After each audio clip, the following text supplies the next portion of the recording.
안녕하세요. 반갑습니다. 자바 강좌 시간입니다. 자, 오늘은 자바 버추얼 머신 JVM에 대해서 알아볼 거고요. 스택 오버플로에라, 아웃 오브 메모리에라, 그리고 JVM의 런타임 데이터 에어리어, 메모리 구조에 대해서 잠시 보고요.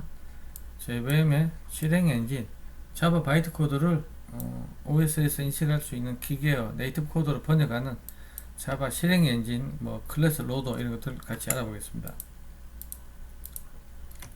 자, JVM이란, 먼저 JRE에 대해서 알아보겠습니다. JRE는 자바의 실행 환경입니다.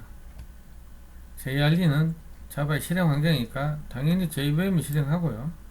그리고 자바 API랑 같이 묶어서 이걸로 구성이 된다. JRE가. JVM은 클래스 로더를 통해 자바 클래스를 메모리로 로드하고 메모리에 적재한다는 이야기입니다. 자바 API를 이용해서 실행을 합니다. JVM은 스택 기반으로 운영이 되는데 자바 스레드가 생성이 되면 그 스레드를 위한 JVM 스택을 생성하는데 이걸 런타임 스택, 스레드 스택이라고 이야기하죠. 스레드 스택이라고 합니다. 자, 어떤 클래스가 있고요. 거기에 메인 메소드가 이렇게 있어요. 자, 실행이 되려면 이 클래스가 메모리에 올라와서 JVM에서 메인 메소드를 실행하겠죠. 메인 메소드가 실행된다는 얘기는 최초에는 메인 스레드가 실행이 되는 겁니다. 자바는. 그래서 메인 스레드가 제일 먼저 실행이 되는 거죠. 자바 메인이 실행이 되면. 자, 메인 스레드가 실행이 되는 이 시점에 메인 스레드용 JVM 스택이 하나 만들어집니다. 이거 누굴까요? 메인 스레드용 스레드 하나당 하나가 만들어지는 겁니다. JVM 스택은 이걸 그래서 스레드 스택이라고 이야기합니다. 자, 근데 메인이 이제 실행이 돼야 될 거 아닙니까? 메인 메소드가 실행이 되기 전에 스택에 푸시됩니다. 메인용 스택 프레임이 이 JVM 스택에 푸시돼서 만들어집니다. 메인용 스택 프레임이.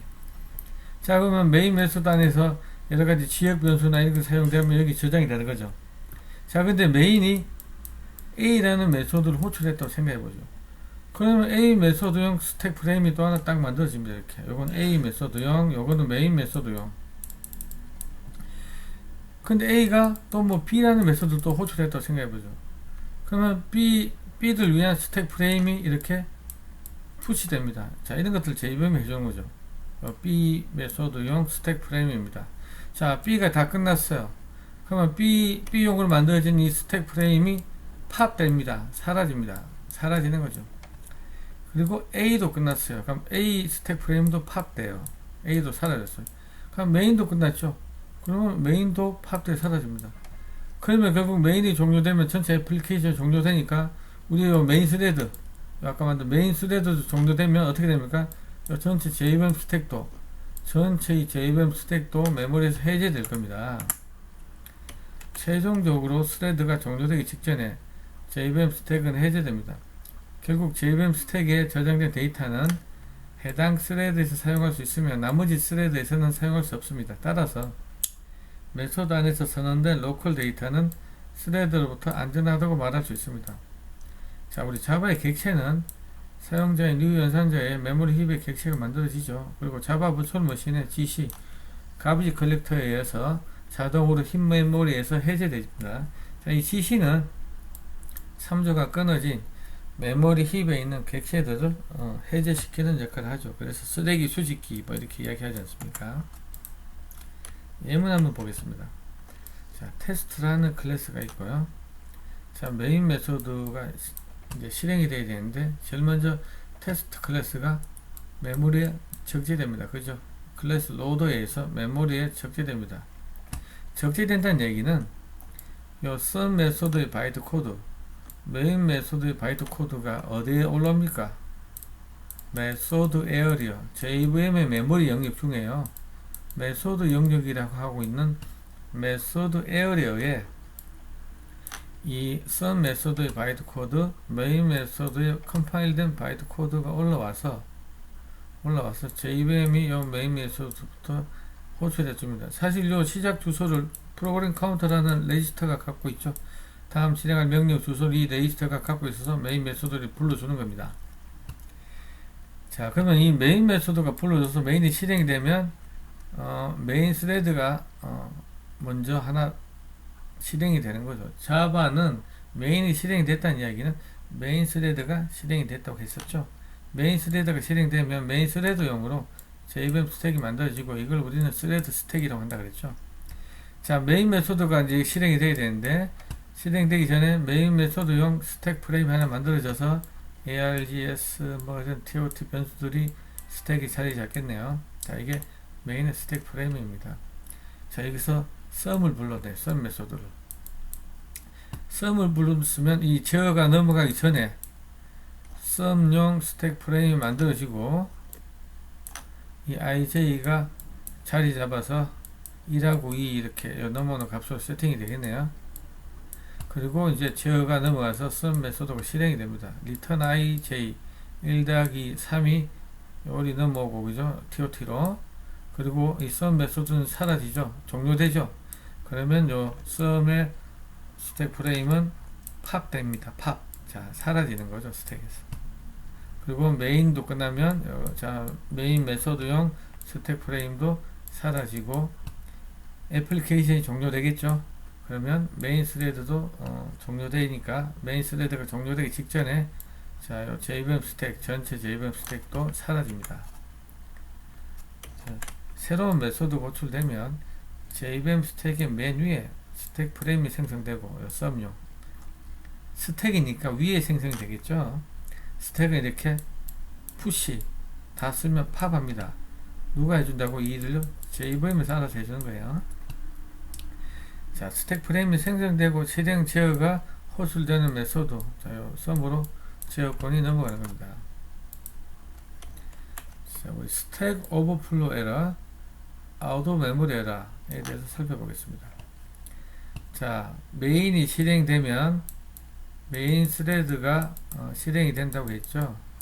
자, 메인 스레드가 실행이 되면 메인 스레드용 JVM 스택이 하나 만들어지죠. 자, 금방 했던 그림을 다시 생각해 보세요.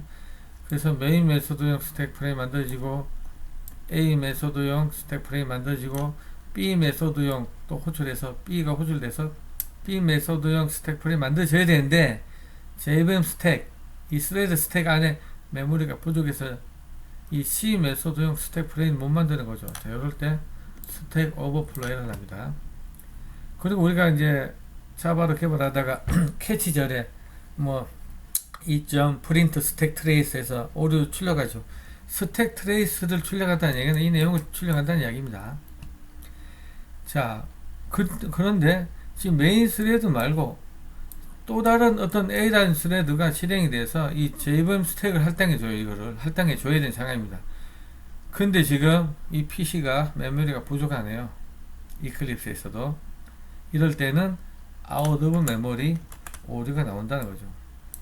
자, 스택 오버플로 에러는 스택의 다음 메소드 호출을 위해 새 스택 프레임을 추가할 공간이 없을 때 나오는 오류고요. JVM XSS 옵션을 이용해서 JVM 스택 크기를 늘려서 예외를 방지할 수는 있습니다. 실행 중인 스레드가 너무 많으면 JVM 스택을 만들어줘야 되고, 그죠? 메모리 영역도 가득 차서 아웃 오브 메모리가 발생할 수 있습니다. 불행히도 아웃 오브 메모리 에러 예외를 피하기 위해서 JVM 스택 영역을 늘리는 JVM 옵션은 없습니다. 자, JVM의 데이터 타입에 대해 살펴보겠습니다. C10 언어는 16비트, 32비트, 64비트 플랫폼에 따라 인트형의 크기가 변하지만, 우리 과거 C 언어는 이제 플랫폼에 따라 인트형의 크기가 다르죠. 16비트 컴퓨팅 환경에서는 2바이트가 이제 인트형이었죠. 32비트는 4바이트, 64비트는 8바이트. 이렇게 플랫폼에 따라서 달라졌는데, 자바는 JVM은 기본 자료형의 인트는 4바이트로 고정시켜서 타입의 안정성을 유지하고 플랫폼 독립성을 보장하고 있습니다. 원래 자바는 선에서 만들어졌죠. 지금 오라클로 넘어갔지만 JVM 명세만 따른다면 어떤 밴드라도 JVM을 구현할 수 있다. 뭐 IBM이 그렇게 하고 있죠. 자, 자바 프로그램의 실행 과정, 클래스 로더에 대해서 살펴보겠습니다. 자바 프로그램을 실행하면 JVM의 클래스 로더가 컴파일된 자바 바이트 코드, 클래스 파일이죠. 자, 이걸 런타임 데이터 영역에 JVM의 메모리 영역 중에 메소드 에어리어, 자, 요거 꼭 기억해 주세요. 메소드 에어리어에 메소드의 바이트 코드, 컴파일된 바이트 코드를 적재하고 프로그램 카운터 레지스터가 여기 메모리 주소를 쳐다보고 있다가 여기부터 실행을 한다고 했습니다. 그리고 이 실행 엔진이 실행을 하는데 거기 실행을 하는데 이걸 기계로 번역하죠. 명령어 하나씩 실행 엔진이 JVM 실행 엔진이 기계로 번역을 합니다. 명령어 하나씩 인터프리터 방식으로 번역을 합니다. 자바 클래스는 기본적으로 컴파일 타임이 아닌 실행 타임 또는 처음 참조될 때 클래스 로더에서 동적으로 메모리에 적재됩니다. 클래스 로더는 클래스를 로드할 때 이미 로드된 클래스인지 확인하기 위해 네임스페이스에 보관된 FQCN Fully Qualified Class Name을 기준으로, 자, 요 FQCN은 패키지 이름 클래스 이름까지 다 포함되어 있는 겁니다. 우리가 흔히 자바에서 클래스의 소속은 패키지 이름 클래스까지 같이 가야지 클래스의 소속을 정확히 알 수가 있죠. 자, 그런데 FQCN에 이제 패키지 이름까지 패키지 이름 클래스에 좀 있는데, 자, 이거 보시면 FQCN이 같더라도 네임스페이스가 다르면 다른 클래스로 간주해 로드한다. 말의 표현이 좀 그렇죠. FQCN이 같더라도 네임스페이스가 다르면 다른 클래스로 간주한다는 이야기는 각각의 클래스 로더가 각자 네임스페이스를 가지고 있습니다. 자, 클래스 로더는 하나가 아니에요. 여러 개가 있습니다. 부트스트랩 클래스 로더는 자바 기본 API 있는 클래스, 우리 자바의 스트링 클래스 이런 거, 이걸 로드합니다. 그래서 다른 클래스 로더와 달리 자바가 아닌 네이티브 코드가 되어 있습니다. 우리 JRE 립의 rt.jar 파일, rt.jar 파일 이런 게 이제 부트스트랩 클래스 로더라고 하죠. 자바 API에 있는 자바에서 기본적으로 제공하는 클래스들 가지고 있는 그런 것들을 메모리 적재한 애는 부트스트랩 클래스 로더입니다. 얘랑 시스템 클래스 로더는 우리 사용자가 윈도우 환경 변수 클래스 패스에 정의한 그 경로의 클래스 로더입니다. 하는 일이 다르죠. 얘 둘이 네임스페이스가 다릅니다. 얘 둘이 네임스페이스 달라요. 즉 어떤 클래스가 패키지 이름 클래스까지 동일합니다. 예를 들어서 A.B.C라는 클래스라고 둘 다 로드 한다고 보자고요.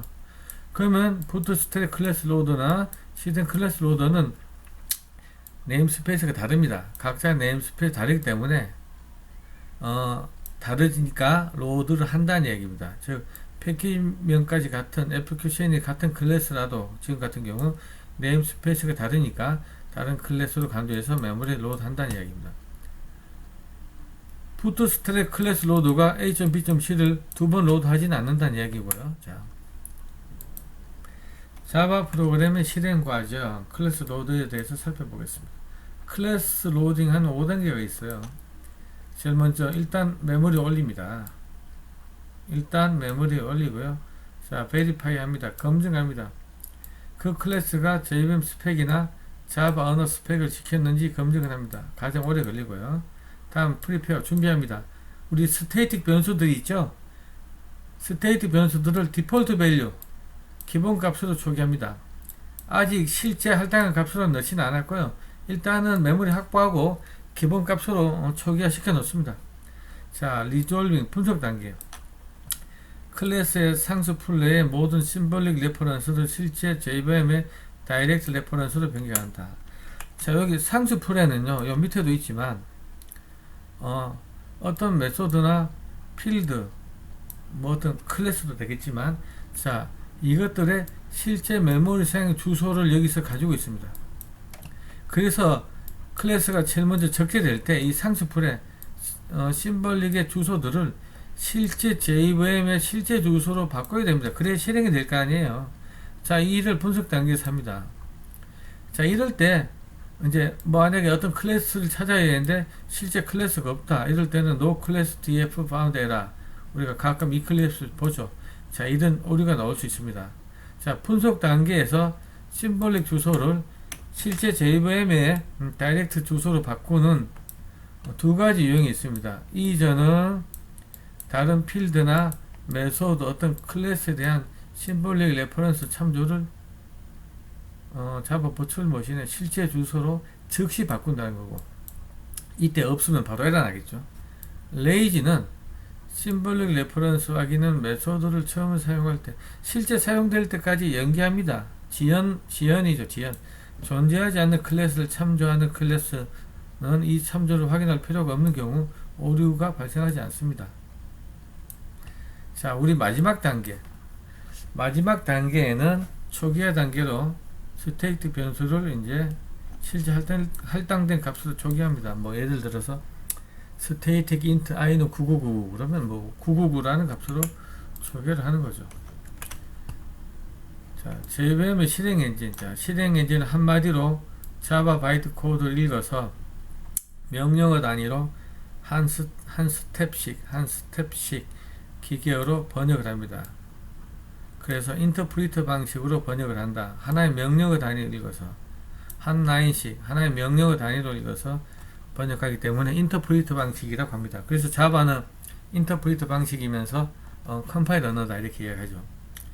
바이트 코드의 각 명령은 한 바이트의 OP 코드와 추가 P 연산자로 구성되어 있는데, 실행 엔진은 하나의 OP 코드가 명령입니다. 명령 코드 가지고 그 타겟인 P 연산자와 함께 작업을 수행하는 것입니다.